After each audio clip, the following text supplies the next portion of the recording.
The C in CEO stands for culture. And, I think fundamentally a leader has to be the culture carrier. You have to hire great people, not just people who are good at the things you're not good at, but frankly, you've got to hire great people who are good at the things you are good at and give them room not just to thrive, but to drive. People want to drive.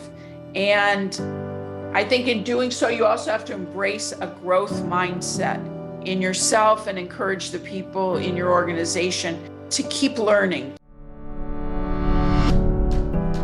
Welcome to Straight Talk, a podcast about big ideas featuring candid discussions with some of the world's foremost thinkers and doers. I'm Hank Paulson, chairman of the Paulson Institute, and today I'm speaking with Penny Pritzker. Penny is an entrepreneur, civic leader, and philanthropist with more than 30 years of experience in numerous industries. She is the founder and chairman of PSP Partners and its affiliates, Pritzker Realty Group, PSP Capital, and PSP Growth. She launched the Skills for America's Future initiative of the Aspen Institute, which expanded community college employer partnerships. From June 2013 through January 2017, she served as the United States Secretary of Commerce in the Obama administration. She was a core member of President Barack Obama's economic team and served as the country's chief commercial advocate, leading the administration's trade and investment promotion efforts and creating the first ever skilled workforce initiative at the department. Penny, welcome to the podcast. I'm an unabashed admirer, so I'm really looking forward to today's discussion. Now, you wear a lot of different hats. You're a former Commerce Secretary, a business leader, and a philanthropist. But in my mind, you're first and foremost a Chicagoan. Your family has deep roots here and came to Chicago from humble beginnings. Talk a bit about your family history and what you learned from your upbringing in Chicago. Well, first of all, Hank, thank you for inviting me to join you. I am an unabashed admirer of yours. Thanks for inviting me to join you today. Chicago's my home. It's our home. I've been thinking first about, the roots of my family, and the roots of my family are very much tied up in this war in Ukraine. My family came to the United States about 135 years ago. My great-grandparents, Nicholas and Sophia, left Ukraine for the United States with their families with nothing but the clothes on their back. They escaped political oppression and immigrated here. My great-grandfather, Nicholas, at age 10, taught himself English by reading the Chicago Tribune. And he was a pharmacist first and then became a lawyer and founded a law firm in 1902 called Pritzker and Pritzker. So my family has a long history here in this city, but our commitment to the city also was very much grounded in that history. My great-grandmother, Sophia, who barely had two, shekels to rub together, created something called the Nickel Club. And she really set the tone, I think, for the family's commitment to the city. And the Nickel Club was to help newly arrived immigrants and immigrant families like hers who were trying to make it here in America. And Sophia would organize other women to pool together an extra penny or an extra nickel to buy food or clothes or whatever was needed by new immigrants. And that effort ultimately ended up creating the Orthodox Jewish sheltering home. And every generation of my family since then has made a priority to give back to our city, to a city we really love. And the whole ethos of to whom much is given and much is expected, giving back, embracing others, is an ethos of a family that I grew up in. And it's a central part of our Chicago story. It's really inspirational. Today, when there's so much angst about immigrants, some people in America tend to forget that this country has been built by immigrants. We're a country of immigrants, and it's quite a story. And of course, I grew up in Chicago, and I began my business career in Chicago. And as I began my business career, the Pritzkers then were legendary. It's really an inspiring story. Now, you spent part of your early career working in the family business. What did you learn about business and entrepreneurship from those early days?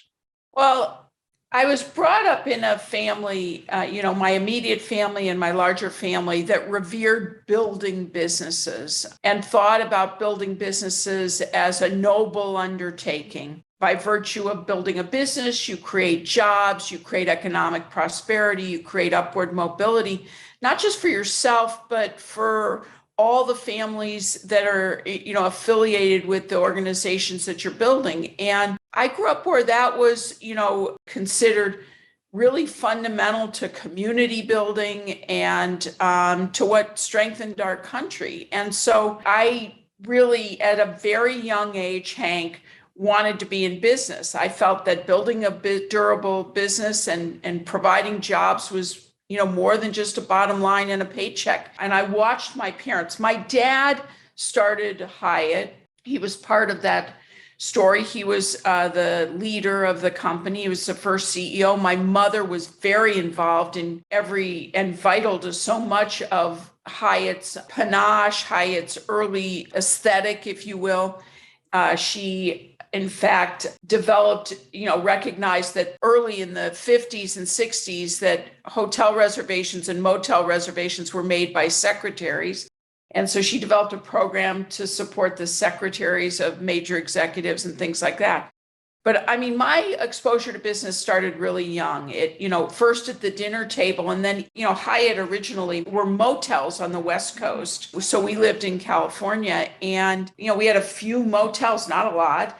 And we'd go to them and my dad would say, you go into the women's room and make sure it's clean. I'm going to go into the men's room and make sure it's clean. It was truly like an old-fashioned family experience, if you will. And my dad would go to the office on Saturday and I'd go with him and I'd play. And now I'm really going to date myself. I'd play on the adding machine while he used, talked on the telephone, if you will. But, those were early days of Hyatt where there was so much opportunity for everyone. And literally, if you started as a bellman, you could, with enough talent, could become a general manager. And, that's really, I think, where my entrepreneurial spirit came from. I'm fundamentally an entrepreneur and a builder at heart. I really enjoy working with a great team on the journey of building a durable business. And I was thinking about this as I was contemplating our conversation. I was thinking about Goldman Sachs. You led Goldman Sachs. What a durable business. And for me, a durable business is one that has structural stability, but it's built to change. It's built to be flexible. It's built to adapt. It's sustainable through decades, if not centuries. And you've led businesses like that. And so to me, I watched my dad build, the foundations of Hyatt. And after business school and law school, I really wanted to do that. And so I went to work, with my family. And the first company I started was a senior living company called V Senior Living. And, it's thriving today. And I not only created a company, but created a sector. I mean, senior living didn't exist. It's hard to imagine 35 years ago, but I had this idea that was really personal to me because I was taking care of my grandmother. My parents had passed away at young. My mother was an only child, and my mother's mother was sort of left for me to take care of. And I needed a place or help. It was really hard to organize care for her. And so that was the beginning of my first startup. And then I went on to start a number of other businesses like the Parking Spot and Artemis Real Estate Partners, Inspired Capital, which is a really terrific new venture capital firm I started with a partner a couple of years ago. And, so my history was not just starting businesses, but then taking companies like TransUnion, really building that. And that's been my story is I really am a business builder, an entrepreneur at heart. And today I run our investment firm, PSP Partners, and we invest and build private companies and now some public companies in technology services and in advanced industrials and real estate. So, I believe that building businesses are noble. I believe in having returns for a reason. And we'll talk about philanthropy or performance with purpose. And that's a really fast run through my career of the last 35 years. And this country, allows people to, have ideas and create new companies and new businesses and jobs and prosperity for so many. It's really, it's great. Penny, just add to that, but you've said it very, very well, that business is a noble profession because governments don't create jobs, right? Governments don't create jobs. And jobs and prosperity are created by business and by entrepreneurs. And that's what's distinguished our country. And really, for a number of years now, business has performed better than government in our country. And I think, as I see it, CEOs are becoming more and more capable, and it's making a big difference. But I want to talk about something else now that is pretty special about our country, which is the ability to go from business to government, right, and back again. You can't do that in many places. And your career in government is more recent. You served as President Obama's Commerce Secretary from 2013 to 2017. What drove your decision to go into government? I would say, first of all, the inspiration about serving in government came from my parents, who taught us as kids that public service was a noble thing to do and an important undertaking. And, I was inspired by someone like you, Hank, who did exactly that. You served our country at a really critical and perilous time, and you see what can be done. My parents were very active in California politics, and I think my dad, if he had lived, he died at 39, he had built a business, he'd taken it public by it, and he was probably going to go into politics. But how did I end up becoming Commerce Secretary? And let me tell you a couple of stories. The first story is my opportunity really began when my good friend Barack Obama asked me to be his national finance chair. He told me he's going to run for president and he wanted me to be his national finance chair. And I really almost said no. But my husband, who was wise, made this really dramatic gesture. And I love him for his both humor and his dramatic gestures among so many things. But I was telling him about this crazy ask, and there was just no way. I was running several businesses. I couldn't back away from our 2 teenage children. I had all these civic obligations, and he started knocking on the kitchen door. And I said, "What are you doing?" And he said, "This is destiny knocking on the door of our country, and you need to find a way to help." And it was really that gesture that made me, and the permission from my children, who were teenagers and I think were perfectly happy to see me more out of the house than in the house, that, led me to take on what frankly was, I joined the campaign. There were 11 people. It was a startup. And, I did what I always have done. I went in and did my homework and research, and then helped build an organization and hire people that I liked, trusted, and respected, who knew more about fundraising than I did. And so it was great. And we built an organization that at its, was $1 billion company, if you will, or enterprise or campaign, with over 3,000 paid employees at the end, and then thousands and thousands of them volunteers. And, I had beside raising money, I had the lead role in leading our engagement with business leaders for the campaign. And that was really important. And I know you remember those times, Hank. You were Treasury Secretary. It was the great financial crisis and things were imploding. I mean, each hour by hour, day by day, things were falling apart in our financial system. And it was a scary time. And that experience as being part of the campaign and an economic advisor led me to, Obama asked me to serve on 2 presidential commissions, one led by Paul Volcker, and I know you dealt with Paul at that time, to advise on the economic recovery, and the other was the Jobs Council. And all of that led then ultimately in the second term to my nomination and service as Commerce Secretary, which, was an honor of a lifetime. So let's talk about that, because the Commerce Department plays a vitally important role, not just for America's economy, but increasingly for our national security. So tell our listeners about the Commerce Department. What is its role in our government, and how has that role changed in recent years? You helped drive some of that change, but talk about the Commerce Department. I did. The Commerce Department sits at the intersection, as you said, of all business, economic issues, domestic and abroad, and increasingly a national security role. And, what does it do? You said it, jobs are created by businesses, but what government can do is create the conditions for economic growth and job creation and opportunity creation. And so what the department does is help U.S. companies prosper in the global economy. We help introduce companies all over the world to new markets. It issues patents and trademarks. It collects and provides data on demographics, the economy, weather. It sets standards. So whether it's a common language for cybersecurity, or it's standards for nanotechnology, or it's standards for fire hydrants, which is how the standards department started. It invests in advanced manufacturing clusters, and it also facilitates foreign direct investment in the country, which creates jobs. It links minority-owned businesses with capital and contracts and markets,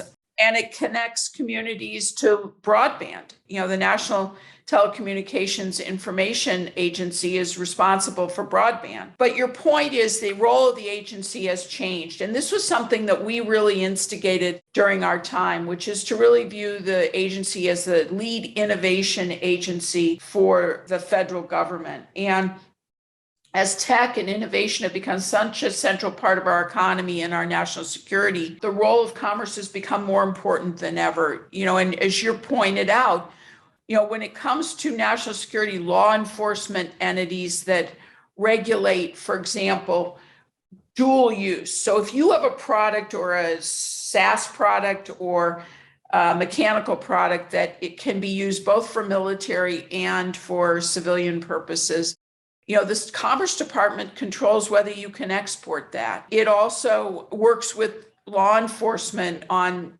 standards for encryption, things like that, cybersecurity standards. And it's going to be the Commerce Department is at the center of what's called the Innovation Act that has passed the House and Senate and is in reconciliation now. And for example, $50 billion will be spent on R&D, particularly focused on semiconductor manufacturing and so much more. The Department of Commerce is right at the center of that.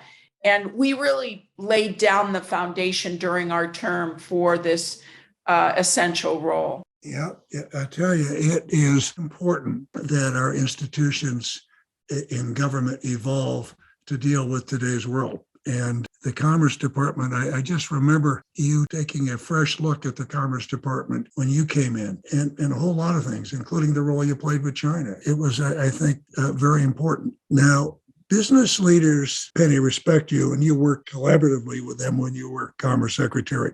One of the great attributes of our country, as I mentioned earlier, is being able to go from business to serving in government. So how did the skills you acquired in business help you in government? Well, you know this, Hank, better than anyone. I could ask you the same question, and you've been both a friend and mentor to me. And I watched you lead as Treasury Secretary and took a lot of notes from that. What I learned from you and others is you need every skill you've ever learned in your life to be in government. It is very complicated because democracies require consensus. You've got to bring people together. And my business experience was vital to my service in government. I had no prior experience in government. And frankly, the agency that I inherited was a mess because my predecessor, unfortunately, had a very serious health issue and really wasn't able to be present. And so the Commerce Department didn't really have leadership for probably over a year. And as President Obama told me, the bar was low. But what do you do? You go in and you do what you've done in every other place you've been, Hank. You refocus the mission. And so the role of the department was to create conditions for economic growth and job creation. And during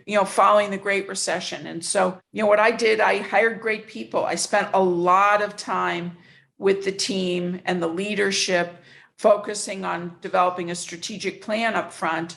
And I spent a ton of time listening. We divided the country in 8 sections, and we went to each section of the country and listened to business leaders and tried to understand what were their problems, what did they need.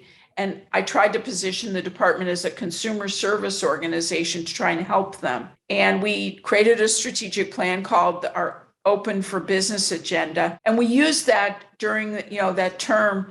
It was our North Star. every employee at the Commerce Department, there are 46,000 of them, they could see themselves in our plan. And, frankly, it helped us hold ourselves accountable to the goals, not only of the White House, but that we had set. And it was our dashboard as well. I really was pleased. The current White House asked me during transition to come and brief the new cabinet secretaries on how to create and use a strategic plan as a central management tool in government. And I was really pleased to be able to do that and help them. Penny, you said it very well, but I looked at government as being much more difficult than business, right? There's no low-hanging fruit in government, right? Absolutely. Some things are, analytically simple, but they're politically complex, and some are analytically complex and politically complex. Everything comes down, every issue is a people issue.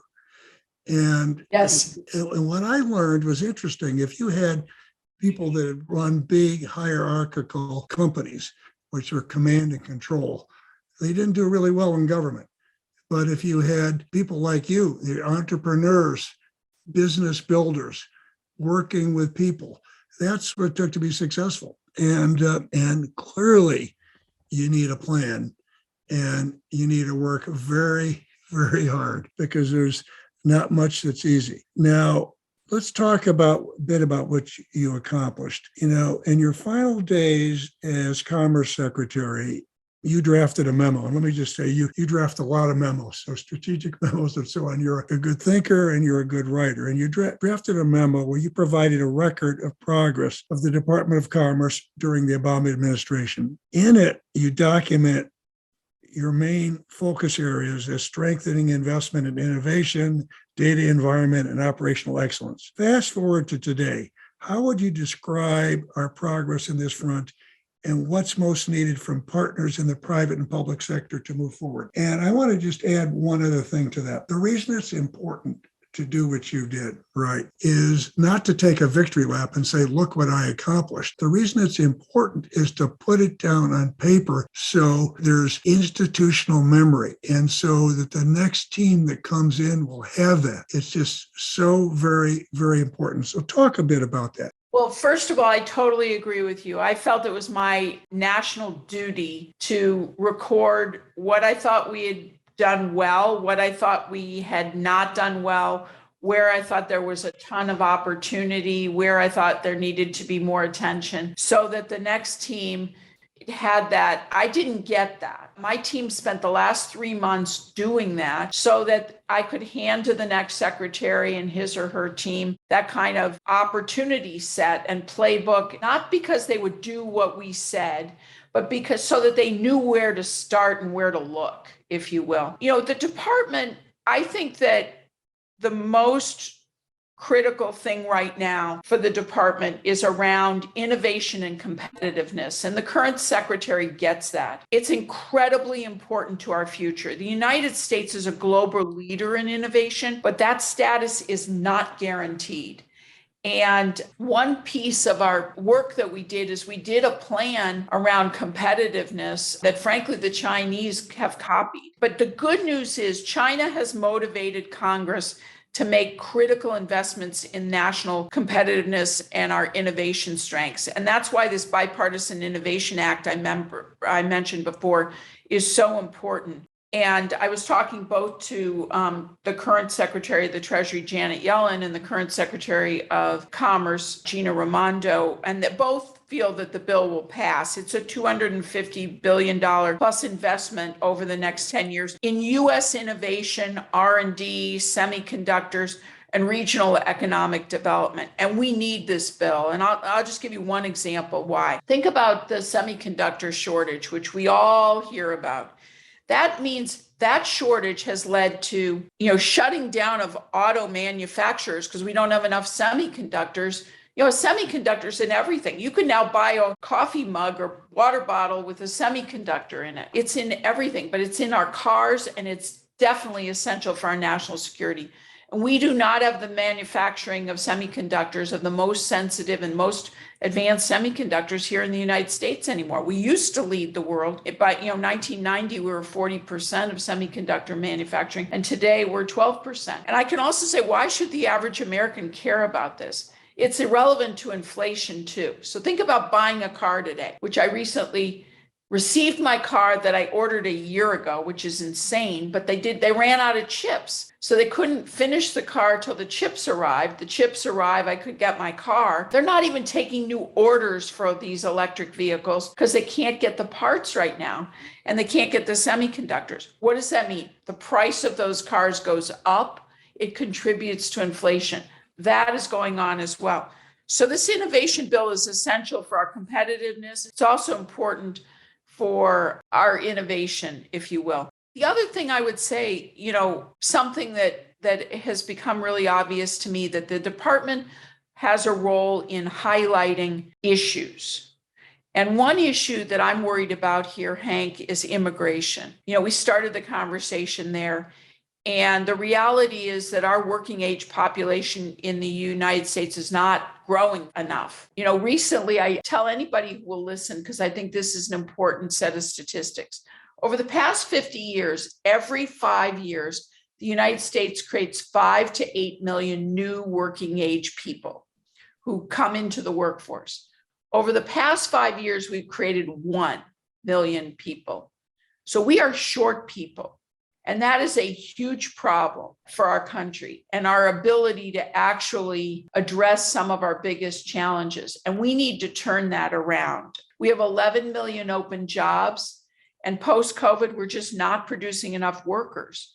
We're down 1.8 million people, immigrants, from our normal pace. 1.8 million.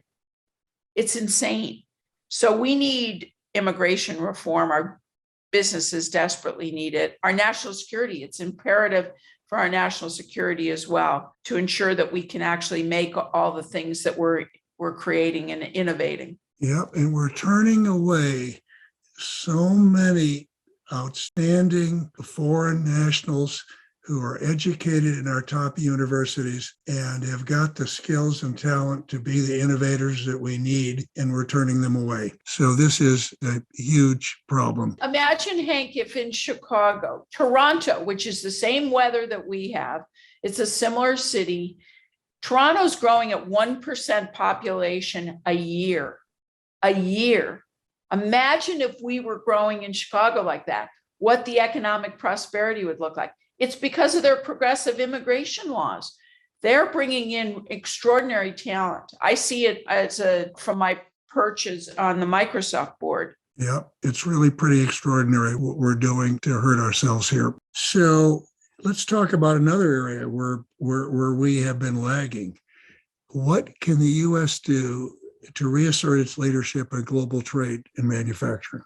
Well, I hate to say it. I think it's unrealistic at this point to see new trade agreements. I mean, we missed a massive opportunity, frankly, with TPP and not pursuing TPP. It was our chance to really be a leader in the Asia Pacific region, and we blew it. But on manufacturing, I think that the infrastructure bill is a great start to show that we can invest in our country again. And, that will help us with manufacturing. If we can have the infrastructure bill and the innovation bill done, I think it will help us with our manufacturing, our ability to sell. And also, frankly, it'll do more to help us train our workforce. We need to give our workforce more tools to be able to deal with all the innovation that's occurring. And frankly, I think if we do that, these issues are interrelated, Hank. If you look at the average German citizen, they support free trade to a much greater extent than Americans do. And I believe it's because Germany really invests in its workers, and their workers understand the importance of exporting their goods around the world and how important that is to German prosperity. And we need to do the same, invest in our workforce such that our workforce understands that not just making goods for ourselves, but selling them goods and services around the world is part of our own prosperity. Amen. So let's now talk about some of these issues in more detail. A few years ago, you co-chaired a Council on Foreign Relations task force that looked at our workforce and the impact of technology and U.S. leadership in the 21st century. Your report noted that a new age of AI, smart machines, and global competition are remaking how people do their jobs and pursue their careers. Now, this trend seems to have accelerated in the post-COVID economy. Talk about how you see technological change and its impact on U.S. workers and firms playing out. Well, look, Hank, if you think about this as one of the central economic challenges of our time, if you look back in history 100 years ago, we moved from an agrarian society to an industrial society, and that led to creating our public education system. I believe we're in the midst of the same kind of tectonic transition today. And as you said it, the pandemic accelerated this situation. So, the pressure is even more to make sure that our American workforce can thrive in this existential challenge as we embrace technology and innovation, which is absolutely essential to drive our economy. If you think about the average salary for tech jobs in the United States is about $104,000. So these are incredible opportunities, but in order to take advantage of those opportunities, you need to be a lifelong learner. You need to, our mutual friend, Richard Haas would say, we can't anymore do what I think, so many of us did, go to college, learn a bunch of stuff and then spend our life kind of using that one tank of gas to build a career. Today, you have to keep refilling your gas tank. You have to keep learning new things. And I'm really proud of the work we did at the Council on Foreign Relations,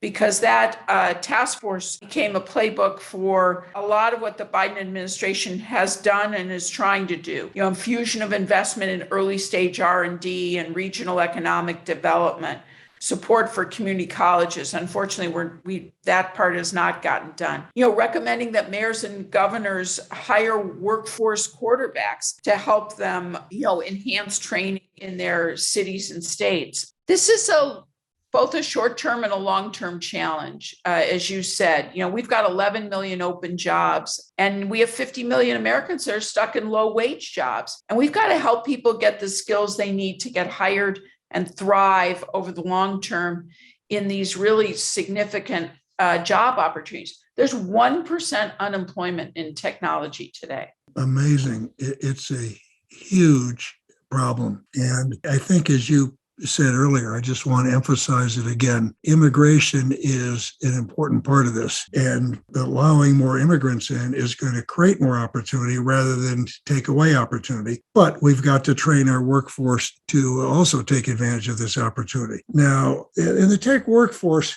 isn't just an issue that you're studying. So you're really putting ideas into action. You founded and co-chair P33, which is working to make Chicago a global tech leader. And you started Skills for Chicagoland's Future, and you helped start the Pritzker Tech Talent Labs at the University of Illinois in Chicago. So 2 questions here. First, what have you learned from your work here in Chicago? Okay, what have you learned here? Well, first, I've been so blessed with support and opportunity, and I'm committed to doing my part to give more people the access to opportunity. So number one, I think we have to be proactive. You can't just sit back and expect that Chicago is going to be a global leader in innovation or that our workers can do this on their own. Even though we have phenomenal public and private universities, we have 2 Department of Energy national labs, and we train a huge percentage of the country's computer science workforce, but we're punching below our weight. So you've got to be intentional. And number 2, we have to create systems and partnerships that improve our standing and help our workers get access to these opportunities. And we need to help our founders as well. So that's why we created, and we need to do all that at scale. And that's why we created, and the city leaders came together to create P33, which is to improve as you said, to improve our standing as a top tier tech city and to bring more diverse workforce into tech. So, among the things we do there, we target top tech talent across the country with, our innovative tech Chicago brand. We help underfunded Latin, Latinx tech founders get access to capital and resources. And that's been massively successful. That program called Tech Rise. We create pathways for all our residents to enter high potential tech careers through a program called Strong Start, which combines computer science students in Chicago with local companies so that the students can develop their portfolios so that they're hireable. We work with local leaders to advance our leadership position in innovation areas like quantum science, electric vehicle, life sciences. So P33 is one effort. As you said, we created the Pritzker Tech Talent Lab with the University of Illinois, and their goal is by 2029 to educate and train 7,000 learners per year for tech jobs here in Chicago. And then Skills for Chicagoland's Future, which we created in 2012, is an organization that creates demand-driven solutions for employers. In other words, they take long-term unemployed and they give them training, and they work with 120 employer partners, and they've placed, something like 9,500 people in jobs. The bottom line, there's a lot that we've done here in Chicago, but we also have great partners. Accenture and Aon have developed a phenomenal apprenticeship program with the community colleges. And, I just think we have this very vibrant civic ethos here in Chicago that's important, but we cannot rest on our laurels. We've got to keep striving or, the world will pass us by. Penny, I want to emphasize a point you've made because you have some really innovative programs. And as I look at philanthropy in various areas around, the world and around our country, there's great ideas and there's great success in a number of these. But the key is, how do you make them really relevant by scaling them, right? And so it's not just coming up with a good program, but then how do you scale it? And that's something I think you're doing really well. And it's really, really important now. So, Penny, I'm going to switch gears now. Everywhere you've gone, you've driven change. You've accomplished a number of key things in government and business and philanthropy. What are you most proud of in each of these areas? Well, in government, I was really proud of the fact that I think we tried very hard to deliver real results for the American people. First, as I said, we tried to make the agency that we ran, the Department of Commerce, work better for the American people and for American business. We delivered broadband to millions of Americans. We've reformed the patent system. We created a program called Select USA that brought in a record amounts of foreign direct investment. And you might say, why do you want foreign companies here in the United States? Well, it turns out they actually provide phenomenally good jobs with great benefits. And so that was a big motivator. We strengthened U.S., Mexico, and U.S., Canada, and Mexico trade. I'm really a big believer in the North American platform as being a competitive manufacturing platform with Asia. We made our economic data more accurate. I was displeased with the amount of revisions in data that we would put out, and I kept saying we've got to be more accurate originally. We also tried to make our weather reporting more accurate. We improved tornado warnings by several minutes, which may not sound like a lot, but it saves countless lives every day. We created a cybersecurity framework that is de facto used by virtually every business in America. We created the first ever skilled workforce program at the Department of Commerce, which, as you said, now gives the Department of Commerce authenticity, not only to lead on innovation, but to lead in the training for innovation. Business. I'm very proud of the fact that with my fantastic team here at PSP, we've created over my career 7 companies from scratch, durable businesses, and we've helped build many others. And we've created good jobs in those companies and opportunities for thousands of people. And I would say in philanthropy and civic life, I'm proud that, we're blessed to take, as I said, a performance with a purpose. We take a not insignificant percentage of our earnings, and we're very focused on Chicago, and particularly our south and west sides. And we've invested, whether it's in, Chicago Connected, which has brought broadband to 60,000 families and Chicago public school students, or the Chicago Prize, which is investing in parts of our city that haven't seen new physical investment in decades. So, or Take the Field. We did, 13 turf fields all over the south and west sides of the city where there hadn't been new fields invested in years. So it's just, I'm proud to be able to support the community that I live in by trying to create jobs and trying to do good things civically and philanthropically. Now, what are the Penny Pritzker principles of leadership? Well, first and foremost, and Hank, you know this, you've taught me this, team and culture are everything. I have a fundamental principle, which is I want to work with people that I, like, trust, and respect. And I learned a lot, as I said, I sit on the board of Microsoft, from Satya Nadella. He says the C in CEO stands for culture. And, I think fundamentally a leader has to be the culture carrier. You have to hire great people, not just people who are good at the things you're not good at, but frankly, you've got to hire great people who are good at the things you are good at, and give them room not just to thrive, but to drive. People want to drive.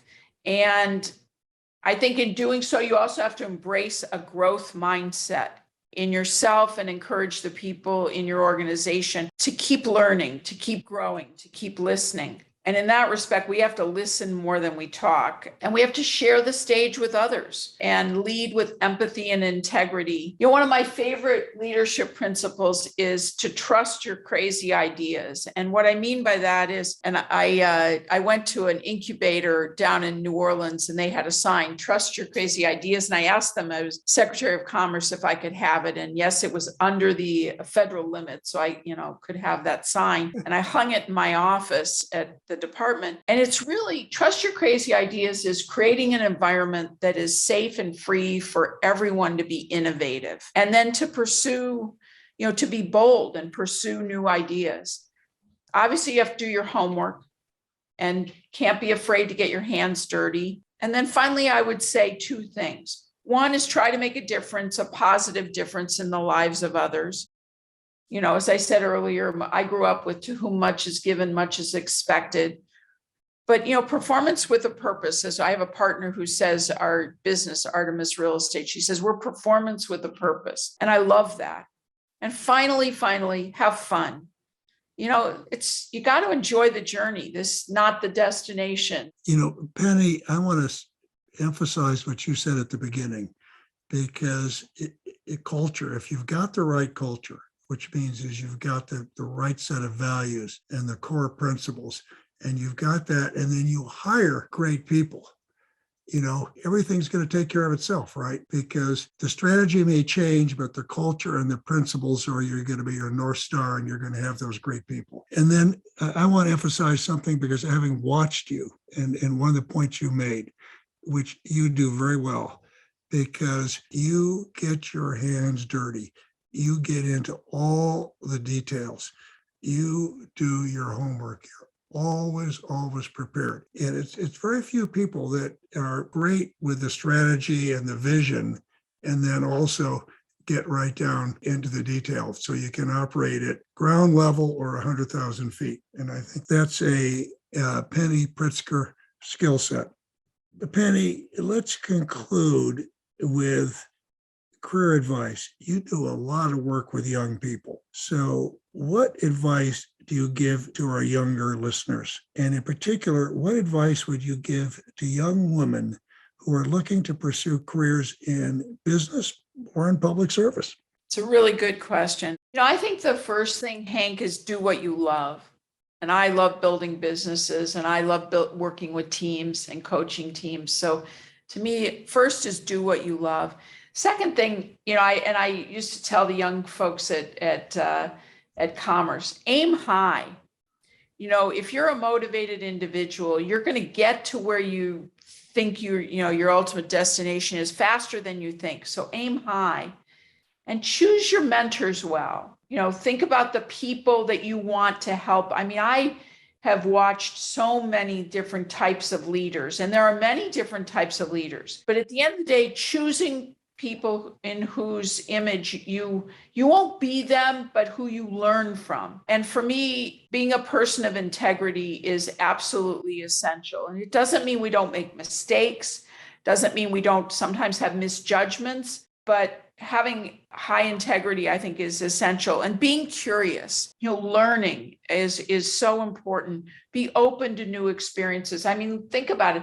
What if I had said no to Barack Obama? My life would be very different. What if I'd said, no, I'm not going to help you. I'm too busy. So be open to new experiences and learnings. And, fundamentally at the end of the day, and you know this, you have to work your tail off. You have to work hard. And then, as I said, trust your crazy ideas, trust your instinct, and give back. Be somebody who's not just about what you're doing for yourself, but try to give back to your colleagues, or help coaching, or being a good friend, or your community, or your country. And I guess for women, it's the same advice. I would add, go for it. Go for it. You can balance career and family, and don't let anybody tell you you can't.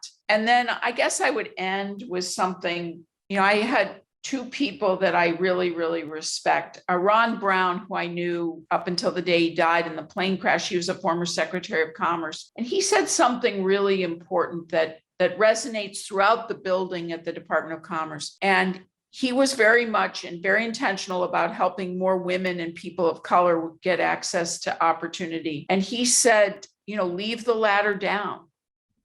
And so I try to think every day about leaving the ladder down and helping other women, helping people who don't have the opportunity I do. And I'll just end with what my dear friend, the recently departed Madeleine Albright, said. There's a special place in hell for women who don't help other women. And I got to tell you, she's spot on. We got to help each other. And doesn't mean we don't want to help men or help from men, but we got to help each other. So that's my last bit of advice for young women. You said something at the beginning, the point about choosing who you work for, your work with, almost as important as what you do is who you do it with. And having the right mentor makes all the difference. Now, Penny, thank you. This has been terrific. We've covered a lot of ground, and you've given our listeners a lot to think about. So thanks a lot. You have listened to Straight Talk with Hank Paulson, a podcast of the Paulson Institute.